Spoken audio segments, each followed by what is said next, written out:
Good day, everyone. James Hicks here from Hicks New Media. Welcome to Perspectives in Focus, where we highlight the people, the industries, ideas, and the technology that are making positive strides within society today.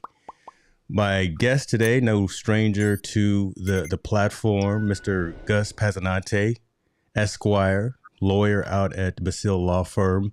We decided to do a regular recurring session, kind of talking amongst our two organizations in collaboration to bring to light issues that individual investors, maybe even corporations are going through as they either work through and around litigation, as they move through OTC listings and going over to one of the other boards and things of that nature. So today's conversation really is going to be about the OTC listing process. Because if you think about it in short, all CEOs of public companies, the small companies, they want to graduate from pink sheets to be on one of the big boards. At the end of the day, that's the goal that a lot of companies have. So we're going to talk about requirements in doing that. Today, we're going to talk about everything from relisting a corporation, uplisting a corporation, and just as important, maintaining that listing. So we'll dive into corporate restructuring as well. If you have any questions, please put a Q in front of it. I expect a lot of engagement. To the Twitter fam, I see you already lining up. You can't leave questions and comments. Come on over to YouTube, hang out with me and Gus. Let's make it happen. Let's go.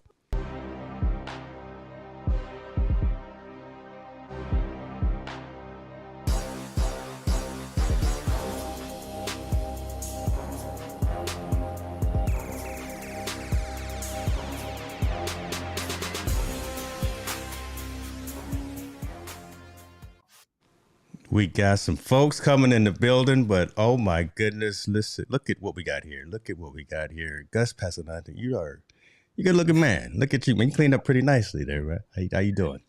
Thanks, James. I try. Thanks for having me again. I always have fun with you. We always, have good conversation on and off, off screen. So, Yeah, if the audience could know some of the things we say off camera, it'd be a kick in the pants as well. But yeah. in all seriousness, this is great. I'm glad that we have this collaboration, that we have these continued conversations, because these things matter to, again, kind of as I was saying in the monologue, to the investor, the retail investor, to the individual investor, to organizations, corporations, solopreneurs, entrepreneurs, everyone I think that's involved from not just a financial perspective, but from the legal perspective as well. And again, as I was saying about OTC listing process, a goal is to graduate and get off the pink sheets and to get to one of the big boards and start ringing the bell, right, in New York. So we're going to dive into some of that. And again, if you guys got any questions that you want to pose to Gus, please put a Q in front of it so we can address that. But let's just be free form, and let me let you dive into whichever direction that you want to dive into to get us moving forward. Yeah, absolutely. And I just want to touch on something that you said, like right off the bat. The goal of pretty much every company that's public, at least, whether you're on the OTC or any other exchange, the goal is to get on the big board, right? Like you don't want to, not that you don't want to, but like we've talked about many times before, it's really hard to get good money, clean money. It's hard to get a solid reputation on the OTC markets because of the stuff that's on there. It's hard to build market confidence on an OTC exchange, whether you're on the QB, the QX, or the pinks. It's tough, and that is, from my experience, and I think should be every CEO's goal, is to get on the big board, get on the national exchange, get on the New York Stock Exchange, get on NASDAQ.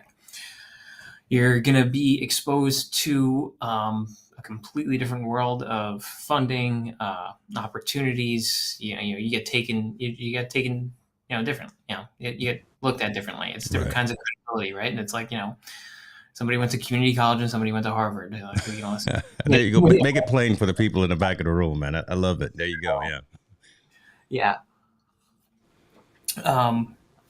And I just, we've talked about a lot of this stuff before. I guess today we're just going to get into more specific details, like listing requirements. Yeah, so let's start with this, because we talked a little bit about the premise of what is and why corporate restructuring is so critical and so key. Let's start there, right? And then, if you don't mind, then we can talk about the listing process, the uplisting, and then maintaining that listing. But why corporate restructuring, especially again as it relates to the OTC marketplace, is such a critical piece to do consciously ahead of time, right? Yeah, yeah, absolutely.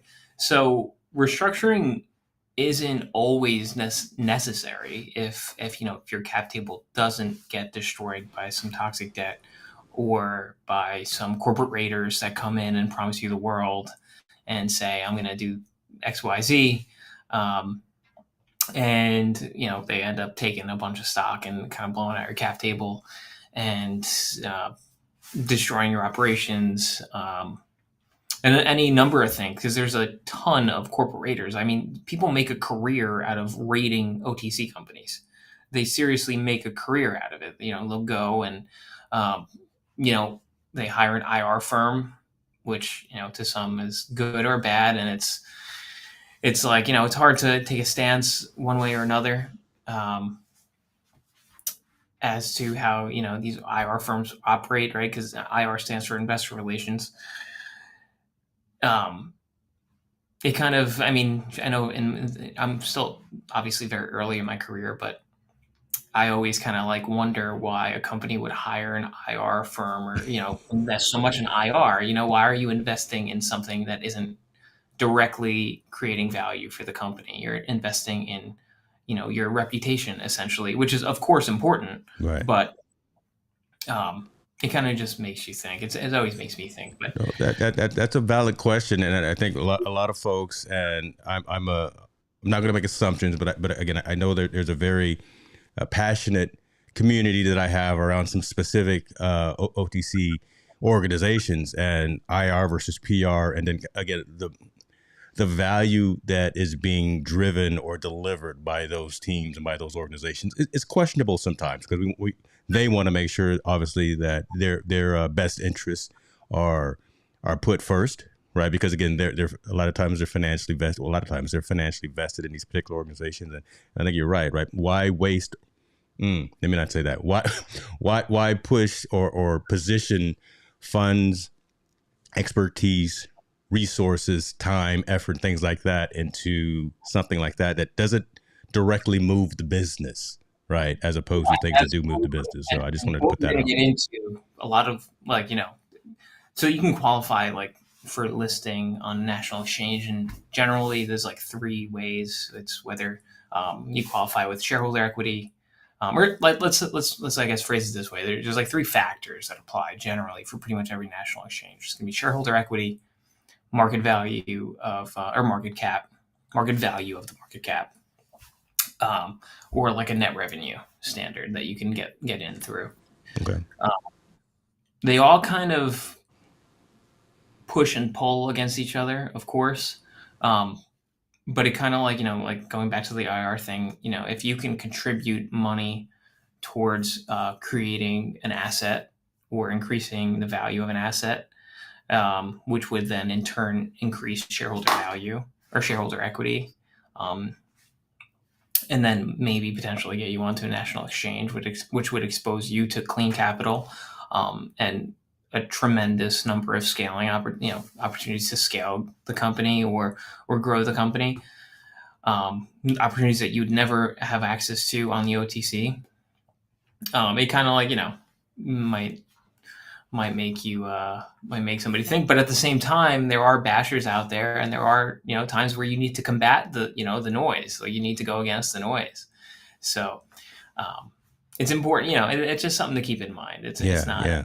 And everyone has to start somewhere, right? Every Yeah. corporation has to start somewhere. You can't come right out of the gate and be, part of the S&P, or today was not a good day. I'm just going to say that my numbers don't look too well today. I'll just put that out there to be selfish. But let's talk about, again, now going back into some of the requirements and some of the processes that OTC markets, OTC organizations have to go through to when they're ready to make that move, when they're ready to make that leap, right? Let's talk a little bit about the requirements from an equity perspective, from a market capital perspective, from an earnings perspective, right?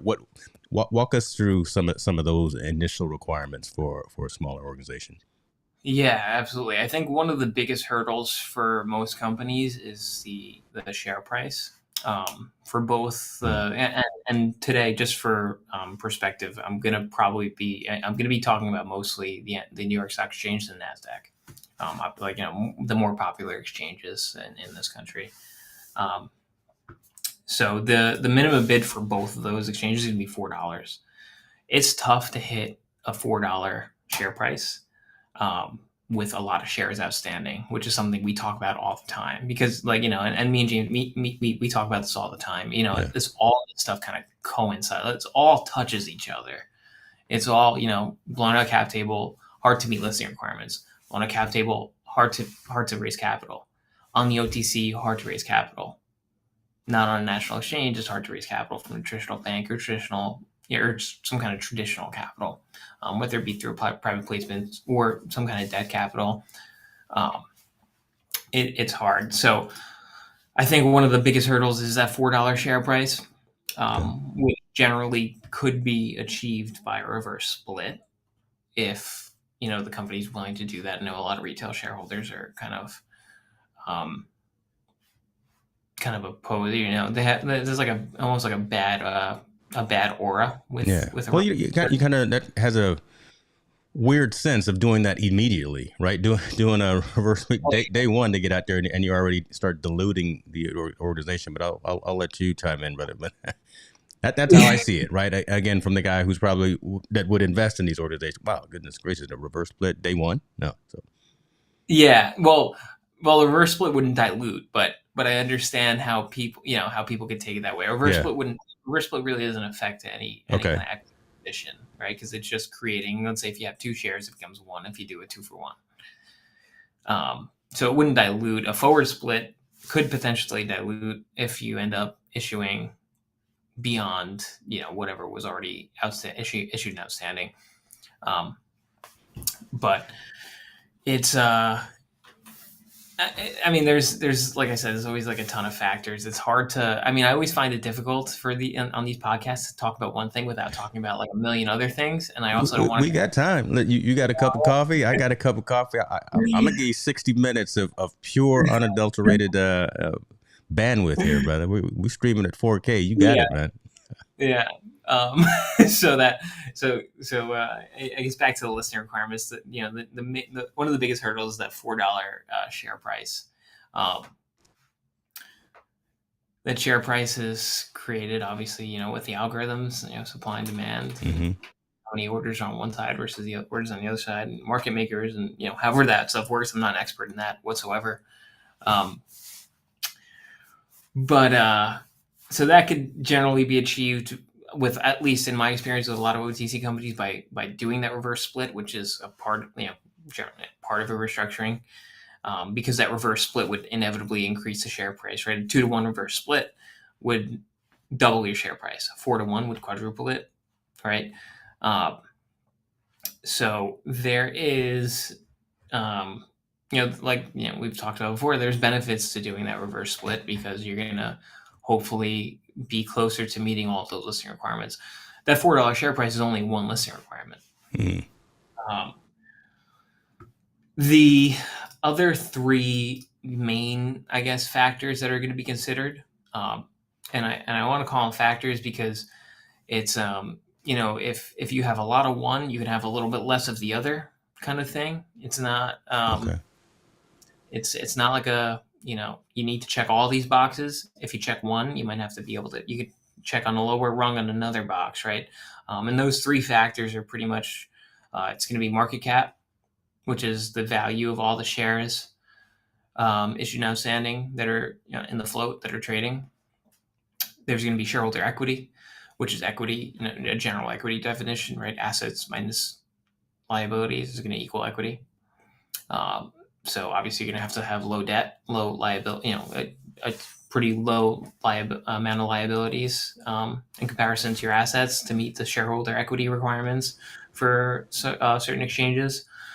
And then you can also do it from an earnings standard, like an earnings perspective, right? If you're making a lot of money, then your shareholder equity and your market cap could be a little bit lower. If your shareholder equity is really high, right, and you have an asset based kind of company, right, like let's say a real estate holding company, for example, or some other kind of company that its value is generated by its underlying assets, then your income might not be as important. If that Okay. makes, does Okay. that make sense? So if you can meet certain standards, you can kind of like lower the lower the threshold on the other kind of factors, right? Um, and again, all this is achieved by just having a strong company, a strong, um, make Um, sure you Almost invest in easier said than done a lot of times, that's but again, that's the premise, right? To always have yeah, strong financials, strong foundation, strong absolutely. guidance, all of that, right? That's interesting. I'll let you go to the next point, and then I'm gonna bring up the question that we have from the community. Yeah, yeah, for sure. But the the goal is like we represent a lot of OTC companies. See, a lot of the OTC companies do have a bunch of toxic paper because like I've Mm, said before, they get met with a whole they have an idea, they have a core to their company, um, and they need money. It's either hey, I close the lights today, or I take this money. You're not looking at all the strings that are attached to that money on the day that you're trying to make a decision whether to keep the lights on or you know take the money. You're turning the lights off or you're taking the money. that's true. So I feel I don't want anyone to take this as me saying anything negative about CEOs that do take this toxic money, because it's hard to say that any one of us in that same position would do anything opposite. You Yeah, have that's bills, you have things coming up, and it's like, okay, I could live to see another day if I'd signed this paper right now, or I could not. And it happens a lot where CEOs are faced with that decision. And like our goal for our clients is obviously to not be ever put in that position. We never want our clients in that position.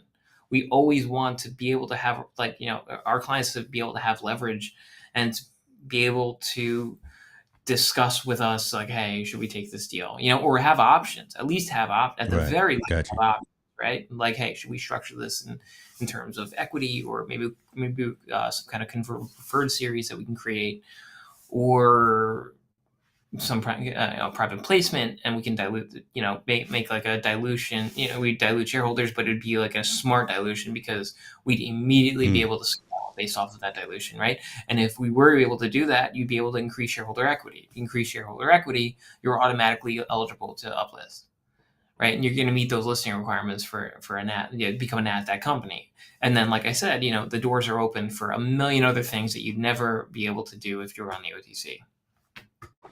I'm going to link back to that awesome conversation that we had. I think it was about a month or so ago with Joy and Lauren, talking about their experiences as as female CEOs and C-suite owners of organizations who unfortunately got caught up in some of that, right? And how that was incredibly detrimental to them personally, financially, and professionally as well. But again, the fact that they're now coming out of that and seeing some light at the end of the tunnel. I know they worked with you on your organization on a lot of things, but I'm gonna make sure that folks who maybe weren't there for that session a few months ago, so they can link back to that. Let me bring this comment up here from my guy Justin here. Appreciate you for being in the building, man. He says, I've noticed multiple companies referencing frustration with their auditors due to the time it's taking to get their audited financials completed. Is there any insights you have on this particular issue? Um, From my experience, I think auditors have always been pretty difficult to work with. Um, Auditors are people, that you hire. You pay them basically to rip apart your house, your company, to rip it apart and question every single cent that went in or went out. Um, there are also uh, a lot of OTC companies that don't have like the best record keeping in the world. Um, so there is potentially a reason why an auditor in a company it might take a little bit longer. Because auditors, when I say every single cent needs to be accounted for, every single cent needs to be accounted for. It might take a little while, but once your financials are audited, obviously that opens the door to a number. You need to audit your financials if you want to be trading on any exchange, Yeah. let alone a national exchange. So if you want to be taken seriously, you need to get audited. It does take time, takes money. I know a lot of. Mark's told me this, a bunch of times. With his companies, auditors are like, you pay them, but they're not your friend. It's like it's almost like a weird kind of relationship that you have with them because they're independent of you, but that's also what lends your company credibility. That auditor is what lends your company that credibility because that auditor is independent, even though the company will be paying that auditor to audit them. Their analysis of the financial statements are completely independent, which is what allows an investor to rely on those statements. Got you. Got you.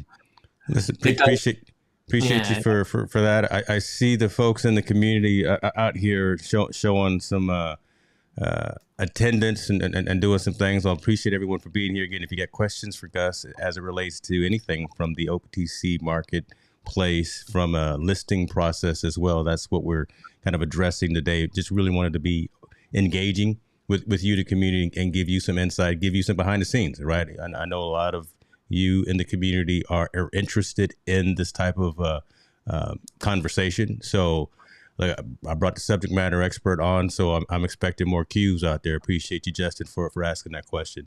Um, let's go back into again now the process. I think of being Yeah, yeah, listed. We talked about relisting, uplisting, and then maintaining. Let's go down that path if you don't mind about some of the 100. specifics as they relate. Absolutely, yeah. So there's a bunch of there's a lot of signs that you could kind of like that as a retail investor you could look at and kind of determine if a company is probably headed towards uplist, which will obviously give them a lot of credibility. Because if a company's headed towards uplist, you know that they're not approaching the Nasdaq with a nothing company. They're not approaching the Nasdaq or the NYSE with nothing. You're not going to knock on their door and say, "Oh, hey, do you think we can be on your exchange?" The reason why these exchanges have these kinds of requirements is because those exchanges want their company, their reputation's on the line, right? Like, think about the due diligence that needs to go into an OTC company versus a Nasdaq company. If a company is on the Nasdaq, there are a number of things that they already have qualified for, and then somebody, the listing committee has looked at and thoroughly gone through that company and said, okay, you're okay to list here. You're a credible company, and we're gonna take you and allow you to trade and get quoted on our exchange.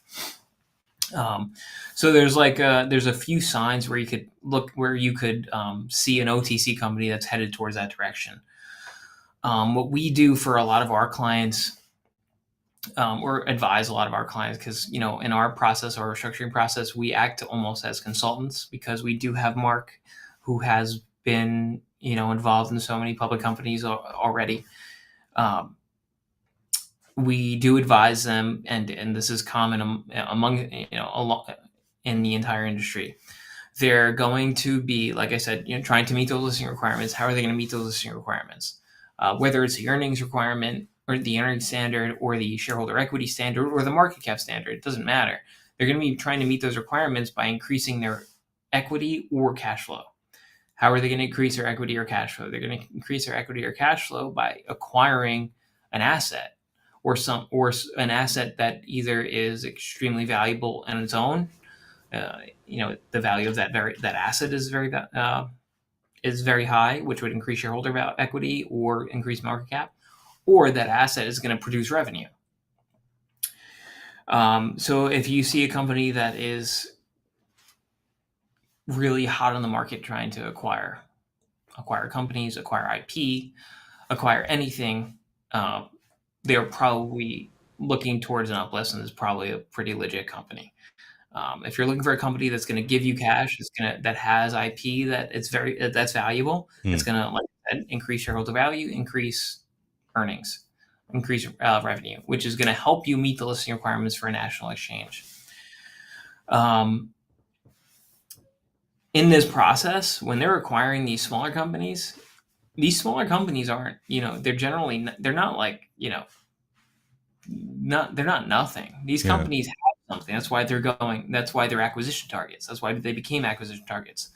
And these companies will probably have a provision in the acquisition agreement or the merger agreement, however they structure the deal, to allow one of their own insiders to move onto the board of the pubco. Right, so you're going to have a private company. It's going to get acquired probably by a public company, and then they're going to want, that private company isn't going to, if especially if the founders are extremely passionate about the industry, they're going to want people to further their product or further their tech or whatever it may be in that position.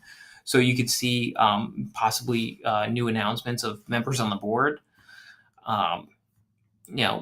consultants, hiring consultants that are looking into, that are going to join their R&D department, right, for an OTC company, that are going to look into expanding their industry, which again is going to contribute to shareholder equity, market cap, and earnings, right? All of which are listing requirements, everything. As soon as this happens, generally that's a good way to raise capital.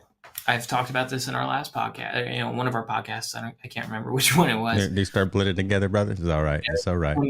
For me, but once you find that acquisition target, it's generally a little bit easier to raise capital, especially traditional capital, right? You get that binding letter of intent from a company that the pubco wants to acquire. That binding letter of intent is going to allow an auditor or a valuation expert to go and value that company, which will be then given to a bank or an investment banker who will take it to a fund, a private equity fund, hedge fund, whatever it may be, and raise some capital to go and acquire that company. Mm. And now all of a sudden you acquired that company because the only thing the company did was basically approach them and get an LOI, binding LOI. Right? You value that company, you raise capital, acquire the company, and that company already has revenues, or that company already has assets, right? And of course, this is all absolutely necessary to have, a core management and executive team that's willing to take all of these steps. This isn't an overnight process. This isn't something that happens in 2 days or 2 weeks or 3 weeks. You need dedicated individuals and people who are extremely focused on a particular industry to go and identify acquisition targets, approach those acquisition targets, be willing to go through this audit, get those binding LOIs. I know, like you said before, James, it's easier said than done. Of course, it's a huge process, but really, the process is here. Once they do start acquiring those companies and start raising capital, right? Raising capital to acquire those companies, they're going to start settling debt. When they're settling debt, what are they doing? They're increasing shareholder equity. They're increasing their market cap, and they're increasing revenues. Maybe not directly contributing to increasing revenues, but they're going to eventually, be increasing. They could increase their revenues because now that they have less debt, they can reinvest into scaling and increasing their revenues in turn, right? Man, listen. So there's a whole. Go ahead. I was going to interject with something, but go ahead. I want you to keep going. All right, let me just finish this thought. There you go. But there's a list of things right now. They're settling debt. They're making sure that debt is getting off their books so they can meet the listing requirements. Yeah. All of these things are kind of, connected and are all contributing to meeting listing requirements to go and get up to a national exchange, whether it's the New York Stock Exchange or the NASDAQ. And I have some other things to say too, but if you want to jump in, James, let me know. Well, it's perfect that you went down that road, right? And very descriptive. So again, if there's any moral to what Gus is talking about, folks, again, if we've got some CEOs or some C-suites listening right now, don't try to do this alone, right?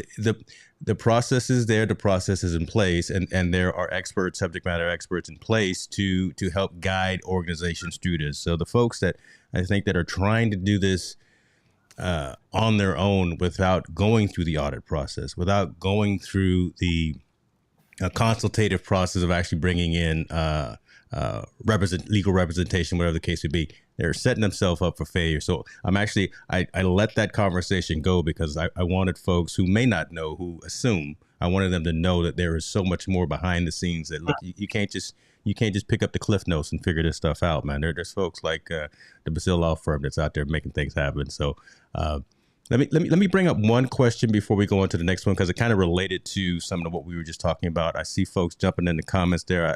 I see a particular gentleman that's chimed in. Appreciate you for being here, sir, for joining in the conversation as well. Pity for your thoughts is saying, what is the realistic time frame for uplisting? Clearly, situations can be different, but what would be a worst case time frame? Great question. Yeah, that's a good question. Our entire restructuring program, which I think we've spoken about before, it takes about 3 months, and that's assuming that there's a lot of debt that we need to take care of on the books, right, to meet those shareholder equity requirements, the market value requirements, to meet whatever the listing committee wants us to meet to go on to a national exchange, whether it be NASDAQ or the NYSE. So we will generally spend the first month kind of basically setting out, determining the plan, figuring out the plan. How are we going to do this? What does a reverse split need to look like? What kind of debt are on the books that we need to take care of? What does the company's future acquisition targets look like? That's basically the first month is creating a blueprint. The second month is executing that blueprint pre-uplist, right? Which means consolidating debt, correcting, getting rid of that debt, in some way settling that debt, identifying the acquisition targets, getting those binding letters of intent, which could be used in a valuation. And then that third month would be actually raising the capital, approaching investment bankers, getting in touch with investment bankers, having them look at our pitch deck, tailor our pitch deck, getting our data room together, making sure that we have all of our documents ready for due diligence, whether whatever kind of fund does approach us and is willing to make an investment into the company. If all of that goes well, 3 or 4 months, I think is like a good time frame, right? If nothing goes wrong. If the world doesn't stop again, right? Yeah. Yeah. Exactly. But like I said, there's, you can never prepare for what you're going to see, especially with a lot of these OTC companies that have been around for 20 years or 30 years. Gotcha. The amount of times where, there's a private company that tries to back into a shell on the OTC, and the shell is 20 years old and things just kind of come out, that weren't picked up in due diligence. And you got to take care of, especially before you get into a national exchange. You're never going to be able to uplist if you have kind of outstanding shareholders, and this series of preferred shares just comes out of the woodworks that no one ever knew about because there was really never good record keeping in the shell company to begin with. It's hard to say, but I think 3 or 4 months is a fair time frame to at least start the uplisting process. That means approaching the exchange and saying, hey, we're ready to uplist. And then the uplisting process itself, takes weeks, months, could take months, depending on the questions that the listing committee has. Gotcha. Or, the things that they look into. Gotcha. Gotcha. I'm loving what's happening in the community right now, because and the fact that we had that long discussion right about the requirements for uplisting, and there are folks talking about and wanting to validate what you were saying, and just looking at some folks actually have the statues that they're looking at online as well to validate exactly what you were saying is accurate. So again, this is valuable conversation that we're having, and you look like yeah, Gus knows what he's talking about, folks. But listen, I love it, man. I appreciate everybody jumping in and having some conversation here. Let me bring up another question, and then we'll go into some other things here. But Brian Walton talking about, will we be discussing the difference between what is needed from pink current to OTCQB to NASDAQ, especially in regards to board of directors requirements and differences? Man, you guys are coming with some gems today, man. Okay, I see you. So as as for the board of director requirements, I'm not positive on those. I'm not sure if there are requirements for the board. There very well might be. Like my expertise is obviously litigation. And then certain restructurings and our uplists. Our goals are always to get up to a national exchange. We're not trying to go from pink to OCC, to the QB or to the QX. Okay. But generally, I know. So is it the QB or the QX? So the QX is the more reputable exchange. So the bid there, you need like a 25-cent bid as opposed to a 1-cent bid to get listed. The financials are more or less the same. Pinks, you could be non-reporting or reporting, depending on the pink that you are. Like the differences between those are so minimal, right? Because a company on the QB or the QX or even the pinks is going to get treated the same way from a bank. So Okay. from the standpoint of an advisor or an attorney or a counselor, right, who is trying to advise my client as, hey, here are your options. This is what we should be doing. The nuances between a pink or a QB or a QX are not really our priority. Our priority, like we always say is, get to a national exchange, because that's when you're going to get taken seriously. And the way we get to a national exchange is we ensure, creating shareholder value, creating market cap, creating a market cap, making sure that there's, there's a market for those securities. You guys are that the client's reporting, and ensuring that all the other requirements are in place, like for a national exchange. Got you. Okay. Got you. Okay. And I'm gonna throw out my questions that I had here, because the questions coming in from the community are way better than what I had. Let's go into this one, if you don't mind, from Justin as well. In regards to valuation, can a company uplist to the NASDAQ exchange while trading below $1, but has a significant event that increases valuation suddenly, assuming all other events have been met? Yeah, you're not getting on the NASDAQ trading at $1. You gotta meet their bid requirements. Thing is, that's that event that Justin's talking about. Like, that event could be an acquisition. It could be Okay. Clearing toxic debt. Mm-hmm. Those events are what we are trying to do in that process right before we get listed. Right before that uplist. So I understand what he's saying, but it's also like, it's a little premature. You're not going to get listed. It's not going to happen. It's one of those things. Okay. Let me You ask got this. And this is kind of out of scope, but maybe not. What's that onboarding process for you and your firm? Right. Again, a company comes up to you. Look, we've talked to the folks out of Dark Pulse, who again you've worked with. Well, what's that? There's no more yellow pages, right? How do they find Gus Passanante, right, and say, I want you to represent me because I'm in X, Y, and Z type of situation, and I want to eventually get to here, right? Again, what are the non-NDA stuff that you can share with us, right? What is kind of that initial conversation that you have with someone who's looking to get to that next level, if you don't mind? So we generally get approached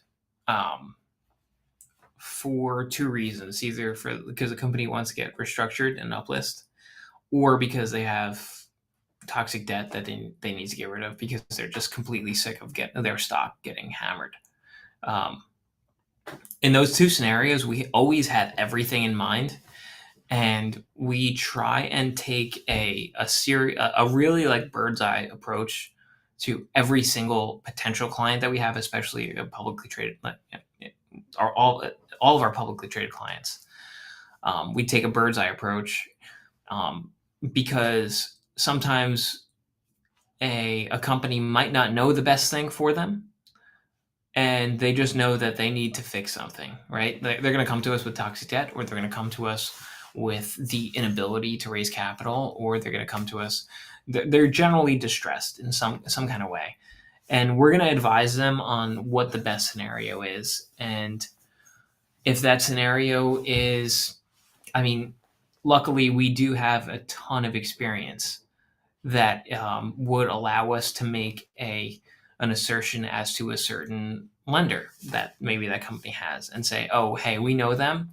Your litigation with them is going to cost you a lot more money than it would be to go through a restructuring. So maybe it would be better to retain us to actually litigate this, try and claw back some shareholder value, depending on the position that the company's in, pursuant to those agreements. Right, if they overpaid or underpaid, how what their cap table looks like, or if we know that maybe the lender might take a less aggressive stance and we would be able to work out something favorable, some kind of favorable terms between the lender and the company, we might advise them, hey, why don't you go into our restructuring route where we know we're going to be able to settle this debt, and take care of that, and work towards finding acquisition targets, getting those binding LOIs, increasing shareholder equity, and meeting those listing requirements to get onto a national exchange. So there are times that we do get approached by companies where they are thinking that they need litigation counsel, or maybe thinking that they need, in the inverse of that, needing a restructuring, and we might walk them the other way depending on our own experience. Gotcha. So I hope that I think that kind of covers what you're Yeah, I asking. appreciate that because again, I never want to assume, and then I'm not also I know I'm not the smartest person in the room, and there was just kind of some of those initial questions that I had as well that I'm sure someone else was probably concerned or curious about as well. What do you want to do, man? I got some more questions coming in. I got Jeff sitting in the wings right now with some killer questions. Or was there another fork in the road that you wanted to go into initially right now about the There, listing there process? were a couple. There were a couple of a Okay. couple of things I wanted to touch on with. Yeah. Um, so last thing I think that I was talking about with regard to actually uplisting, and some things that you might see a company doing that might hint to you that, hey, they're looking to uplist. This is a serious company. They're taking their product seriously. They're taking their service very seriously. They believe in it. They're looking to grow, and they're not looking for an IR pump and dump kind of, let's get in and get out. Um, Thanks for that clarity. Right. Yeah. That's not going to just gloss over that, man. Appreciate yeah, that statement right there. Right. Because a lot of a lot of the folks that are listening right now, I know they are again passionate about particular organizations and companies that they're vested in, and when we hear the fear, uncertainty, and doubt, and the negativity. When they hear the fear, uncertainty, and doubt, and the negativity coming from right field, that can be really disheartening. So I'm glad to hear you again, someone sitting in your seat mention that. So again, I apologize for interrupting, but I wanted to say that. no, yeah, absolutely, absolutely, yeah. Um, but so after, I think we left off at the, if you see a company trying to settle debt, remediate debt, and figure out how to decrease their liabilities, which would in turn increase their equity. Um, you would look obviously for a company maybe retaining an advisor that would help them, coach them towards uplisting, or any kind of firm that's regularly associated with uplisting. That would obviously give you that hint. Um, any combination of like those things that I was talking about before, right? Acquisitions, a lot of mergers and acquisitions, right? They're acquiring companies that have either inherent value with their tech or their IP or whatever assets they might have underlying the company itself, or their cash flow if they're a company that generates significant revenues. Um, New board members, right? Which is probably going to be advisors or people who are familiar with the industry that could take them forward, right? That are either maybe potentially people who are coming from that acquisition target, or Okay. outside that acquisition target, that that they are just industry leaders. Uh, Debt settlement, debt litigation, that's going to be another sign. Like if you're trying to remediate or reduce debt, that's going to be contributing towards shareholder value and market cap. The very last thing that I wanted to touch on is an S1 or an S3, some kind of registration statement. If they're trying to register new shares, there's a pretty good chance that they're trying to do that because they want those shares to be listed on a new exchange, on a better exchange. So those are some, I don't want to say telltale signs, but those are pretty important steps that most companies on the OTC would probably have to. I don't want to say have to take, but they probably should take. Okay. If they're looking towards an uplist and looking to obtain, clean capital and actually increase shareholder value. Cool. Appreciate it. That's good. That's good. Pop, yeah, you might be the next person I interview, man. I see you in the comments here, man. And yeah, you are an interesting person. So, I'll talk to you, brother. Jeff has been holding by with a question here. I'm going to ask this one right here. Valuation-based bid price, less than or greater. This doesn't mean actual bid price, right? Okay. Wouldn't this mean a valuation based on an independent third party? My fault for flubbing that up, man. I'm drinking cold coffee now. So, but again, valuation based bid price. This doesn't mean actual bid price, right? Wouldn't this mean a valuation based on an independent third party? Yeah, if it's pre-listing, right? You're trying to look. Obviously, it's pre-listing. It can't be a bid price. So generally, that valuation is going to occur right before the listing by an underwriter or and a quote, trying to determine what they're going to get quoted at. And of course, that's in the same process of them trying to find market makers and somebody to make sure that there's going to be a market for that security that's going to get traded. But yeah, correct.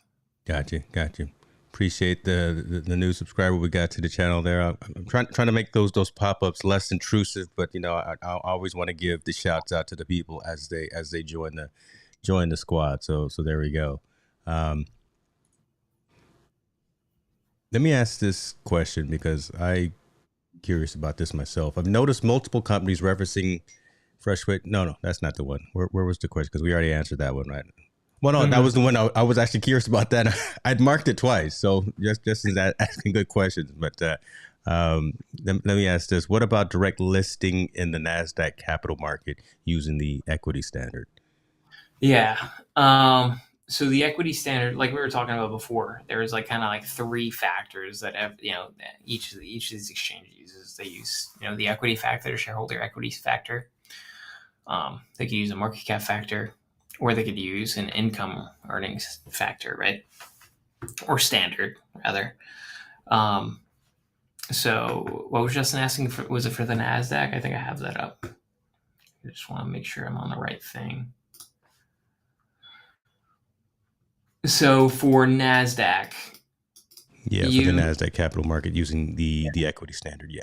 Using the equity standard, here are the requirements. Stockholder equity of at least $5 million. Market value of unrestricted publicly held shares of at least 50 million. That's market cap. And then a 2-year operating history. And then, of course, all of the other requirements that are kind of nitty and gritty.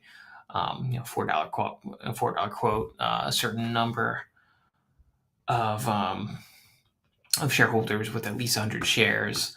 There's a bunch of other kind of ancillary requirements that are generally easily met, I would like to say. But the equity standard is basically the revenues aren't as important if you can meet that equity standard, right? Which would require the valuation of certain underlying assets, of course. So it would really depend on the kind of company that is looking to get listed, depending is the route that you're going to take, right? If you're looking on the equity standard route, you're going to have a company that has valuable underlying assets,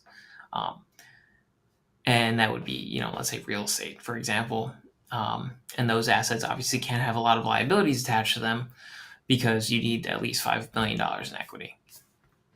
So I know it was kind of a broad question, but I hope that answers it. If that makes sense. If you have any other questions, I'm happy to continue. I love that. You know, the last question that I'm going to ask you is specifically from me to you, and it's a curious question. It probably it's out of your wheelhouse probably, but I'm just curious. I'm gonna save it, and I better write it down because again, I'm getting old. You always do these at the end. Yeah, You're like, no, oh, listen, and it just hit me too, right? No, hold on, let me write this down here. All right, Quint, appreciate you, brother. Listen, man, I'm not worried about those folks out there that are mad because we winning, right? But I appreciate you. We don't have to we don't have to call a squad out there to go get them. But thank you for the concern and for the thought. We just gonna keep doing the good work, right, and spreading the messages and having unbiased conversation and raising the level of the conversation. So, but again, I wanted to put that out there because you did bring that up, man. So. What's next? What's next, man? We talked. We didn't talk about the maintaining the listing piece, right? We talked about the early onset aspects of it, but we didn't talk about when you're there, staying there. yeah. So I mean, I know we talked about this earlier too. I don't want to like read off rules, but to maintain it, stay reporting, stay good. It's pretty It's pretty dry and boring, but very dry and boring. I don't like to, I don't want to get into it. It's the requirements are a little bit less stringent than the actual listing itself, right? You might be able to get quoted at $3 or $2 depending on the scenario and the company. Of course the listing committee isn't looking at you with like a microscope, right? And I think that's pretty much, I think. Okay, just do your due diligence. Yeah. Do the right thing, right? Okay.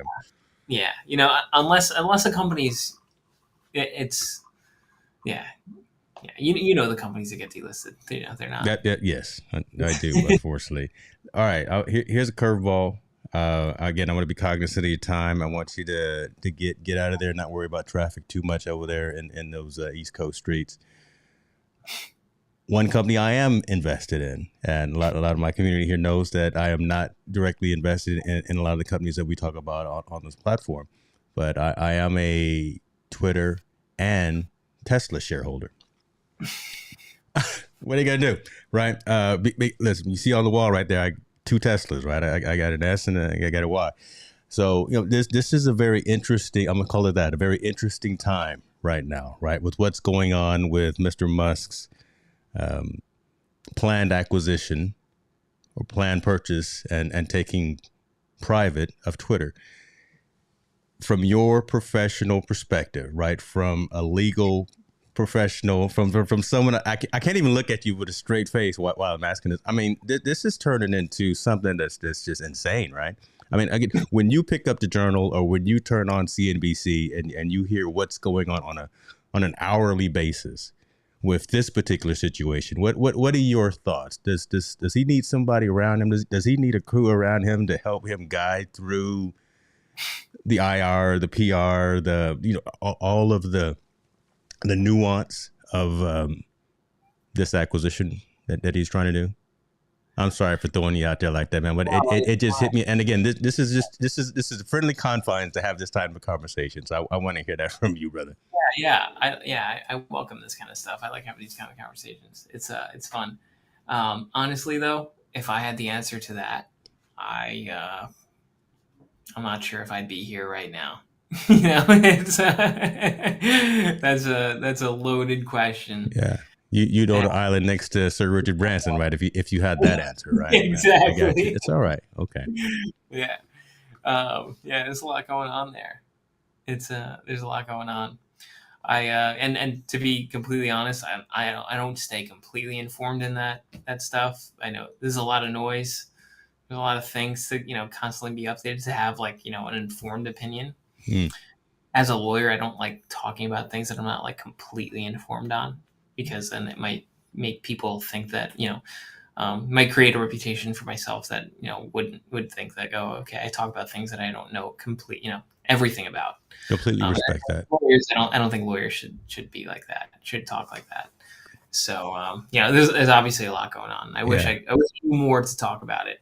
No, you know what? And I appreciate that transparency just in that statement. that you made right there, man. Um, Yeah. let's give folks a teachable moment and tell folks where they can. Again, if we've got some C-suite individuals that are going to be watching, listening to this either now or on the replay, how they can get in touch with folks like you that are out there, again, trying to and working to help organizations get to where they eventually want to be, right? So if you don't mind, just I guess closing with who Gus Passanante is and what Basile Law Firm is really all about, kind of that elevator pitch, if you don't mind, sir. Yeah, yeah, absolutely. So we are the OTC lawyers. I mean, that's our handle. That's who we are. We handle every aspect of an OTC company. We can pretty much besides reporting, or besides 34 Act reporting, we advise on uplisting, restructuring. We do a ton of litigation. We are making tremendous headway there. We've gotten a number of landmark decisions. We were the first firm to ever successfully state a claim against a fund for being an unregistered broker dealer on behalf of private litigant, not private issuer, but private litigant. We got the first case in the New York Court of Appeals that finally was able, or that finally decided to classify a conversion option as interest. Oh, I finally came up on the website. So I got to pause for that one. I'm liking that suit, man. Hey, I tell you what. But we are, we're we're kind of like a one-stop shop for most OTC companies.